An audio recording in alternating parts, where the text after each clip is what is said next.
In writing, like in many things in life, it's good to have a plan.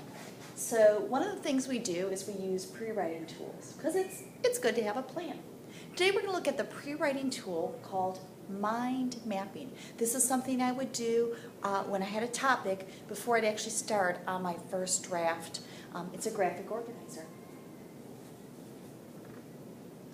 So how do I do it? There are several steps. Start with a piece of blank paper. You can use lined paper, computer paper. You are doing a little bit of drawing, so maybe computer paper without the lines might be the best way to do it. In the center of the paper, draw a picture or a symbol to represent the main idea, the theme, or the topic, and then label it. Around the central picture, draw additional labeled sketches of ideas that might be included with this topic and join them to the main idea with lines. Fourth step, feel free to extend the lines and add supporting details. This is just an idea, a tool to get ideas flowing. Just add as much as you want. Include as many ideas as you want. You can always sort them out later. You can go back and decide, I don't need this, or maybe I want to add some things. You can use numbers or arrows to put ideas in order to use for your draft. This is really important, this last step. Remember, this is a tool and not an art project. You'll see in my example in a moment. Don't spend a lot of time on the drawing aspect. That's not the main thing. It's a nice visual reminder for you, but we're not going to spend hours and hours making perfect drawings. That can be done for something else, not for this. So I went ahead and did a mind map on wigwams. Wigwams are homes of Native Americans. So here's my drawing, and again, you can see I did not spend hours and hours. It was just a very quick sketch.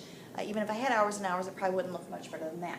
So then I went ahead and drew an arrow out. Where do wigwams come from? What natural resource do we use? We make it from a birch tree. Then I've got some supporting details down there. The women peel the birch in long strips, and they pray to the tree and burn sage before they begin that process. All right? Went up over here and talked a little bit about the construction.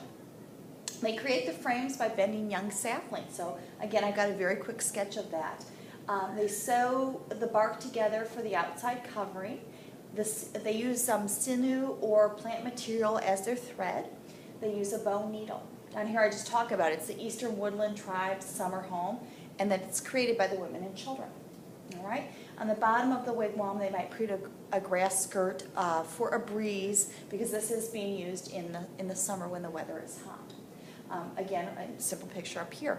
I could add more to this, but this gives you an idea. With a mind map, I'm letting those ideas come out, and I'm just putting a little bit of a visual representation there. I can go back, I can add, I can get rid of things I don't think I need for my draft. My next step might be to go and number in what order I'm going to use these facts. So you're going to try this. I want you to go ahead and create a mind map of your own. And we're going to stick on that same topic with the Native Americans. We're going to talk about the Eastern Woodlands home that they would use once the weather started getting cold, which is a longhouse.